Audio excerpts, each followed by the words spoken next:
আসসালামু আলাইকুম। আজকে আমি 2024 সালের নতুন শিক্ষাবর্ষের আলোকে নবম শ্রেণীর বিজ্ঞান অনুসন্ধানী পাঠটি নিয়ে আলোচনা করব। বিজ্ঞান অনুসন্ধানী পাঠ নবম শ্রেণী। আমি এখন যে বইটি দেখাচ্ছি এই বইটি হলো পরীক্ষামূলক সংস্করণ। পরীক্ষামূলক সংস্করণ ও মূল বইয়ের মধ্যে কোনো রকমের পার্থক্য হবে না। প্রথমেই আসি সূচিপত্রে। সূচিপত্র, এই বইটির প্রথম অধ্যায় হবে নিউটনের সূত্র, এরপরে দ্বিতীয় অধ্যায় তাপমাত্রা ও তাপ, তৃতীয় অধ্যায় আধুনিক পদার্থবিজ্ঞান, চতুর্থ অধ্যায় পদার্থের অবস্থা, পঞ্চম অধ্যায় পদার্থের গঠন, ষষ্ঠ অধ্যায় পর্যায় সরণি, সপ্তম অধ্যায় রাসায়নিক বন্ধন, অষ্টম অধ্যায় জিনতত্ত্ব ও বংশগতিবিদ্যা, নবম অধ্যায় জৈব অণু, দশম অধ্যায় সালেক সংশ্লেষণ, 11তম অধ্যায় মানব শরীরের তন্ত্র, 12তম অধ্যায় জীবের পরিবেশ, 13তম অধ্যায় পৃথিবী ও মহাবিশ্ব, 14তম অধ্যায় পরিবেশ ও ভূমিরূপ। বিজ্ঞান বইটিতে মোট 14টি অধ্যায় থাকবে। এখন আসি এই অধ্যায়গুলোর বিস্তারিত আলোচনায়। এই বইটি পদার্থবিজ্ঞান, রসায়ন এবং জীববিজ্ঞান এই তিনটি বিষয় একাত্রে এই বইটি তৈরি করা হয়েছে। প্রথমেই এখানে তারা উল্লেখ করে দিয়েছে পদার্থবিজ্ঞান। পদার্থবিজ্ঞানের যেসব অধ্যায়গুলো আছে সেসব অধ্যায়গুলো প্রথম অধ্যায় নিউটনের সূত্র। এই নিউটনের সূত্র অধ্যায় থেকে যা যা বিষয় আমরা জানতে পারবো সেই সব বিষয়গুলো হচ্ছে এগুলো। এরপরে প্রথমেই অনুমিতি, স্বীকার্য তত্ত্ব ও সূত্র। এরপরে অনুমতি, স্বীকার্য, তারপর তত্ত্ব, সূত্র। এরপরে নিউটনের প্রথম সূত্র, তারপর স্থিতি ও গতি জড়তা। এরপরে নিউটনের প্রথম সূত্র, নিউটনের প্রথম সূত্রটির এখানে বিষয় বলা আছে। তারপরে নিউটনের দ্বিতীয় সূত্র ও বল। এরপরে ভরবেগের ধারণা। এরপরে কিছু ভরবেগের অঙ্ক দেওয়া আছে, এই অঙ্কগুলো একটু মনোযোগ সহকারে করতে হবে। পরিবর্তনের হার, যে ভরবেগ কীভাবে পরিবর্তন হয় তার হারটা। এরপরে এই যে উদাহরণটি আছে এই উদাহরণটির সমাধানও করে দেওয়া আছে। আরেকটি কথা বলি, বিজ্ঞান অনুসন্ধানী পাঠটিতে শুধু পড়াগুলো উল্লেখ থাকবে, কোনো কাজ বা প্রশ্ন একবারেই কম থাকবে। আর এই বইয়ের কাজগুলো বিজ্ঞান অনুশীলন পাঠটিতে থাকবে। আমি বিজ্ঞান অনুশীলন পাঠটিও আপনাদের সামনে পরবর্তীতে উপস্থাপন করব। এরপরে নিউটনের দ্বিতীয় সূত্র। দ্বিতীয় সূত্রের এই বিষয়গুলো থাকবে। দ্বিতীয় সূত্র জানি আমরা F = ma। এরপরে উদাহরণ দেওয়া থাকবে, এই উদাহরণগুলোর সমাধানও দেওয়া। এরপরে মৌলিক বলের ধারণা। মৌলিক বলসমূহে মানের তারতম্য, মৌলিক বলসমূহে পাল্লার তারতম্য, চিন্তার খেলা। এরপরে নিউটনের তৃতীয় সূত্র। নিউটনের তৃতীয় সূত্র ও বিবৃতি ও ব্যাখ্যা। নিউটনের তৃতীয় সূত্রটি এখানে লেখা আছে।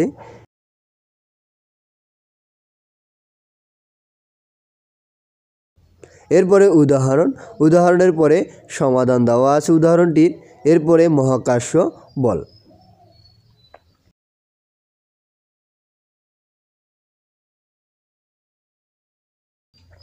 নিউটনের মহাকর্ষ সূত্র। এরপরে এই উদাহরণগুলো দেওয়া থাকবে, এই উদাহরণের সমাধানও দেওয়া আছে, যা খুবই মনোযোগ সহকারে করতে হবে। এরপরে আরও একটি উদাহরণ দেওয়া আছে। এরপরে শক্তি, গতিশক্তি ও বিভব শক্তি। গতিশক্তির সূত্র এবং বিভব শক্তির সূত্রগুলো এখানে প্রদান করা থাকবে, যা মনোযোগ সহকারে পড়তে হবে। এরপরে যান্ত্রিক শক্তির নিত্যতা। এই উদাহরণগুলো দেওয়া আছে, সুন্দর করে এই অঙ্কগুলো করার চেষ্টা করবা।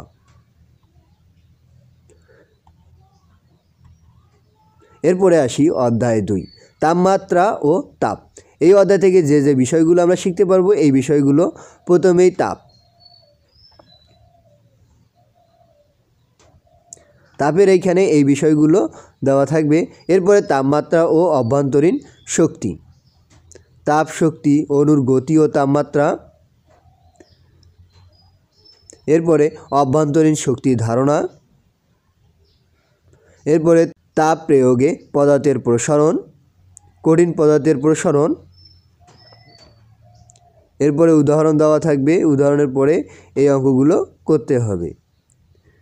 এরপরে কিছু সূত্র দেওয়া থাকবে, সূত্রের পরে উদাহরণ দেওয়া আছে।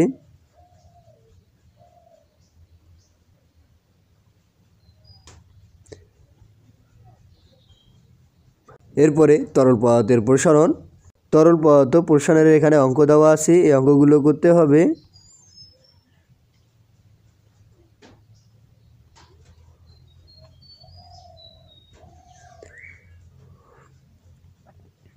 ক্যালোরিমিতি, এখানে অঙ্ক দেওয়া আছে ক্যালোরিমিতির, এই অঙ্কগুলো করতে হবে মনোযোগ সহকারে। এগুলো করে দেওয়া আছে, তারপর তোমাদেরকে করতে হবে। ক্যালোরিমিতির মূলনীতি, পদার্থের অবস্থা পরিবর্তনে তাপের প্রভাব, কঠিন থেকে তরল এবং তরল থেকে কঠিন, তরল থেকে গ্যাস এবং গ্যাস থেকে তরল, কঠিন থেকে গ্যাস এবং গ্যাস থেকে কঠিন, পদার্থের অবস্থার পরিবর্তন। এরপরে কিছু ম্যাথ থাকবে, এই ম্যাথগুলো করতে হবে। তাপ গতিবিদ্যা, বিজ্ঞানী জুলের পরীক্ষণ, এখানে অঙ্কগুলো করতে হবে।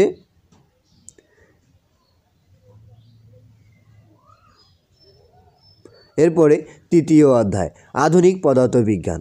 আধুনিক পদার্থবিজ্ঞানের ওপর যে বিষয়গুলো জানতে পারবো সেই বিষয়গুলো এখানে দেওয়া আছে। এরপরে কোয়ান্টাম মেকানিক্স, কণা তরঙ্গ দ্বৈততা,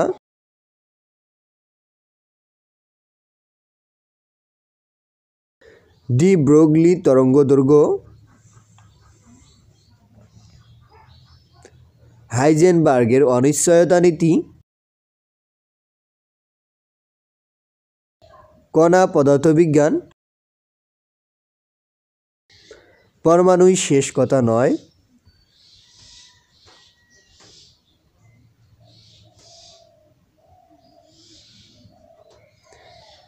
স্ট্যান্ডার্ড মডেল। এরপরে আপেক্ষিক তত্ত্ব, সময় প্রসারণ,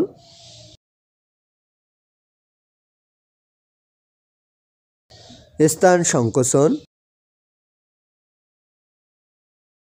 এরপরে এই ম্যাথগুলো করতে হবে ভালো করে। এরপরে আপেক্ষিক ভরবেগ ও শক্তি।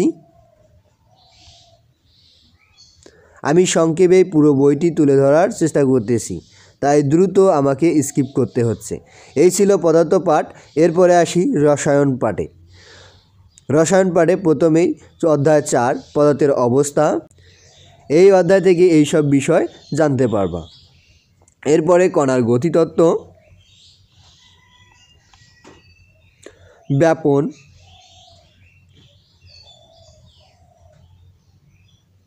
এরপরে নিঃসরণ, এরপরে পাতন এবং ঊর্ধ্বপাতন, এরপরে ঊর্ধ্বপাতন, এরপরে পঞ্চম অধ্যায় পদার্থের গঠন। পদার্থের গঠনে এই সব বিষয়গুলো জানতে পারবা এই অধ্যায় থেকে। পরমাণুর কণাসমূহ, ইলেকট্রন, প্রোটন, নিউট্রন। এরপরে পরমাণুর মডেল, রাদারফোর্ড পরমাণুর মডেল, রাদারফোর্ডের পরমাণু মডেলের সীমাবদ্ধতা। এরপরে বোরের পরমাণুর মডেল, এরপরে বোরের পরমাণু মডেলের সীমাবদ্ধতা, পরমাণুতে ইলেকট্রন বিন্যাস,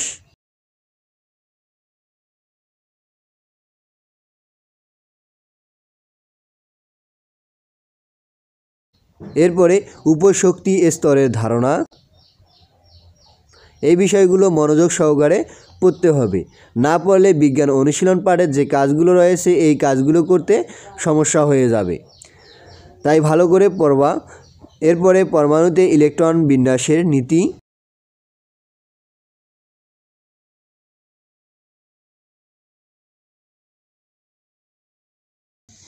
এগুলো কাজ তোমরা ক্লাস 8-এই করে এসেছো। এই কাজগুলোই এখন বিস্তারিতভাবে করতে হবে। এরপরে ইলেকট্রন বিন্যাসের সাধারণ নিয়মের কিছু ব্যতিক্রম। এরপরে পারমাণবিক ভর এবং আপেক্ষিক পারমাণবিক ভর।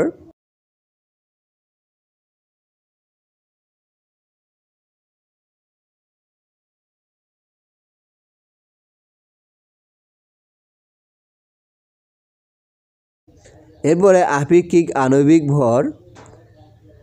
এরপরের অধ্যায় পর্যায় সারণী। পর্যায় সারণী থেকে এই সব বিষয়গুলো জানতে পারবা। এরপরে পর্যায় সারণীর ধারণা ও পাঠভূমি।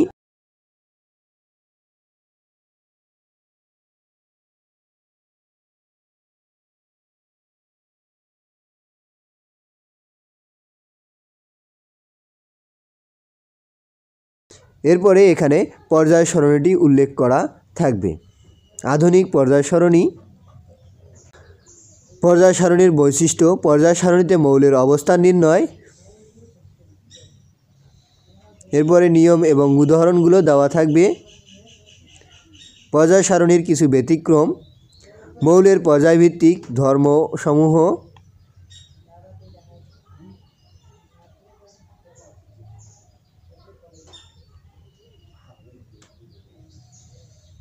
এরপরে পর্যায় সারণীর গুরুত্ব। এরপরে অধ্যায় 7 রাসায়নিক বন্ধন। এখানে এই বিষয়গুলো এই অধ্যায় থেকে জানতে পারবা। এরপরে যোজনী বা যোজ্যতা যৌগমূলক।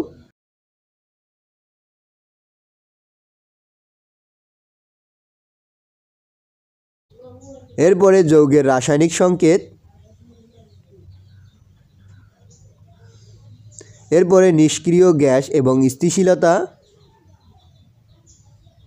এরপরে রাসায়নিক বন্ধন।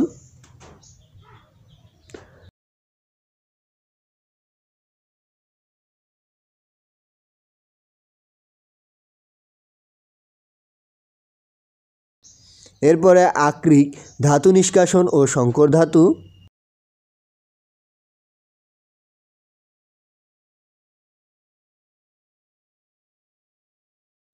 এখন আসি জীববিজ্ঞান পাঠে। জীববিজ্ঞান পাঠে প্রথম অধ্যায় 8 জিনতত্ত্ব ও বংশগতিবিদ্যা। এইখানে এই অধ্যায় থেকে এই সব বিষয়গুলো জানতে পারবা।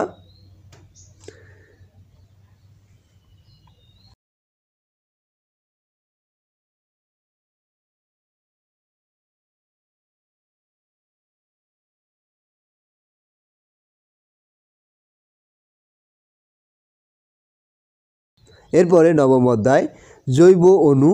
এই অধ্যায় শেষে এই সব বিষয়গুলো জানতে পারবা। এরপরে জৈব অণু। আমি সংক্ষেপে পুরো বইটি তুলে ধরার চেষ্টা করতেছি, তাই একটু দ্রুত স্কিপ করতেছি, কারণ দ্রুত স্কিপ না করলে ভিডিওটি অনেক লং হয়ে যাবে। এরপরে নিউক্লিক অ্যাসিড, ডিএনএ,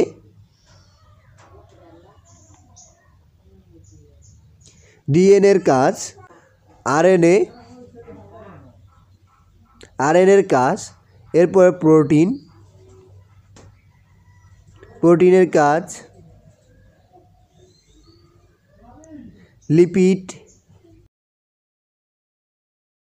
লিপিডের কাজ, জৈব অণুসমূহের পারস্পরিক সম্পর্ক।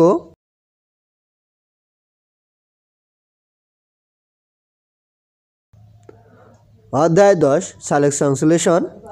এই অধ্যায় শেষে এই সব বিষয়গুলো জানতে পারবা। সালেক সংশ্লেষণ, সৌরশক্তিকে রাসায়নিক শক্তিতে রূপান্তর। সালেক সংশ্লেষণ কোথায় ঘটে?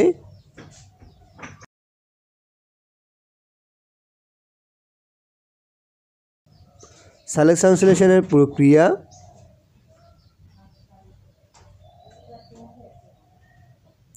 আলোক নিরপেক্ষ পর্যায়।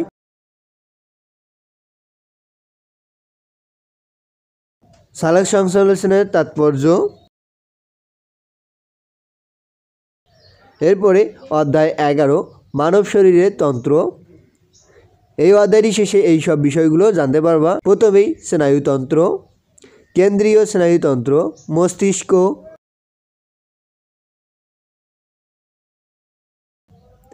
প্রান্তীয় স্নায়ুতন্ত্র, নিউরন,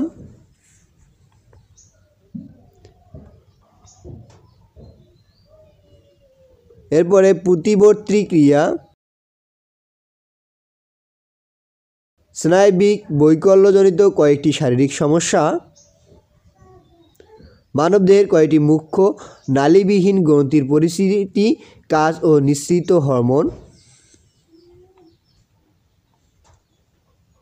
হরমোনজনিত কয়েকটি অস্বাভাবিকতা, মানব শরীরের গুরুত্বপূর্ণ হরমোনসমূহ, হৃদ সংবেদনতন্ত্র, রক্ত,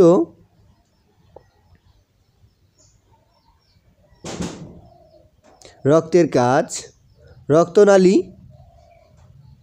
এরপরে হৃৎপিণ্ডের গঠন ও কাজ, হৃৎপিণ্ডের মধ্যে রক্ত সঞ্চালন পদ্ধতি, রক্তের সংবেদনতন্ত্রের কয়েকটি রোগ, মানবদেহের প্রতিরক্ষা ব্যবস্থা, প্রথম প্রতিরক্ষা স্তর, দ্বিতীয় প্রতিরক্ষা স্তর,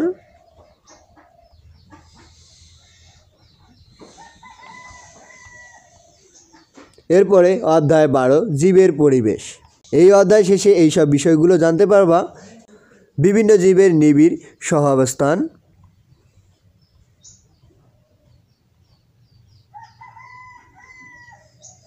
বাস্তুসংস্থান ও বাস্তুতন্ত্র,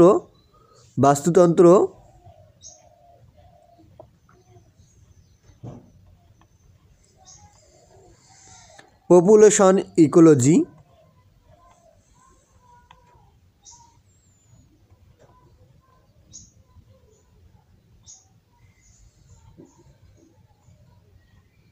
খাদ্যজাল,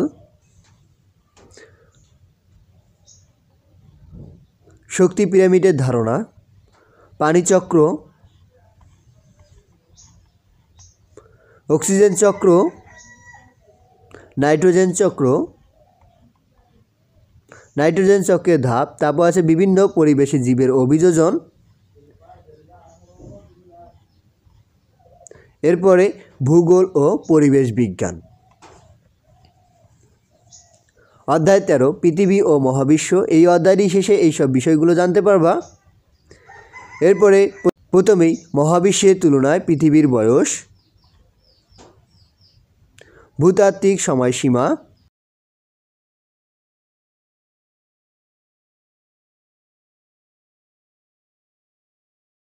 এরপরে জীবনাশ্রয়, সময় প্রবাহের সাথে পৃথিবীর পরিবর্তন,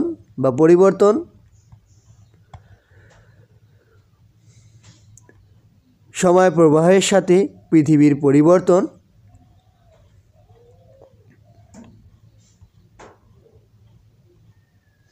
এখন আসি এর পরের অধ্যায় 14 পরিবেশ ও ভূমিরূপ। এই অধ্যায়টি শেষে যা যা বিষয় জানতে পারবা: ভূগর্ভস্থ পানি, বিভিন্ন ধরনের ভূমিরূপের সৃষ্টি, ভূ অভ্যন্তরস্থ প্রক্রিয়া,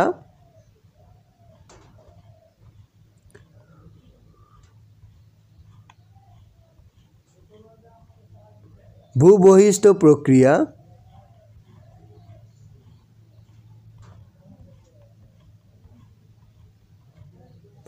বিভিন্ন ভূমিরূপের বৈচিত্র্যের ধরন। এই ছিল 2024 সালের নতুন শিক্ষাবর্ষের আলোকে নবম শ্রেণীর বিজ্ঞান বইটিতে। নবম শ্রেণীর বিজ্ঞান বইটি 4টি বইয়ের সমন্বয়ে এই বইটি করা হয়েছে। একটি হলো পদার্থবিজ্ঞান, একটি রসায়ন, আরেকটি জীববিজ্ঞান, আরেকটি হলো ভূগোল ও পরিবেশ বিজ্ঞান। এই 4টি বইয়ের সমন্বয়ে বিজ্ঞান বইটি করা হয়েছে। ধন্যবাদ সবাইকে এতক্ষণ সঙ্গে থাকার জন্য। ভিডিওটি ভালো লাগলে লাইক এবং সাবস্ক্রাইব করবেন।